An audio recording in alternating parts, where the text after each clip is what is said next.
আমি একটা কবিতা বলে যাই, ওই দেখা যায় তাল গাছ, ওই আমাদের গা বলবো না, আমরা বলবো ওই দেখা যায় কবরস্থান, ওই আমাদের ঘর, ওই কানেতে থাকতে হবে সারা জীবন ভর। আরো জোরে কোন, ওই দেখা যায় কবরস্থান, ওই আমাদের ঘর, ওই কানেতে থাকতে হবে সারা জীবন ভর। ও কবর তুই শ্বাস কি টাকা পয়সা নেসনি, সুদ ঘুষ খাসনি? বলে না, টাকা পয়সা নেই না, সুদ ঘুষ খাই না, মুমিন বান্দা পাই না। একজন যদি পায় এমনি জান্নাতের বাগান হয়ে যায়।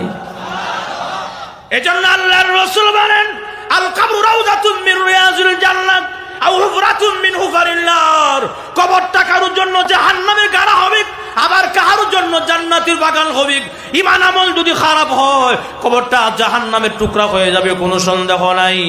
আর যদি ঈমান আমল ভালো হয়, নেক আমলি হয়, নামাজি হয়, নেক আমলওয়ালা হয়, আল্লাহর রাসূল বলেন কবর রাখার সঙ্গে সঙ্গে একজন ঘোষণাকারী ঘোষণা দেবে, ওয়া আলবিসুহু মিনাল জান্নাহ ওয়া আফরিসুহু মিনাল জান্নাহ।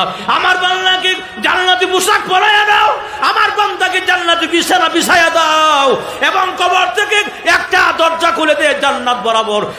যে দরজাটা ছিদ্র খুলে দে কবর থেকে জান্নাত বরাবর, যেন আমার বান্দা কবরে ঘুমায়া ঘুমায়া জান্নাতের আরামায়েশ ভোগ করতে পারে।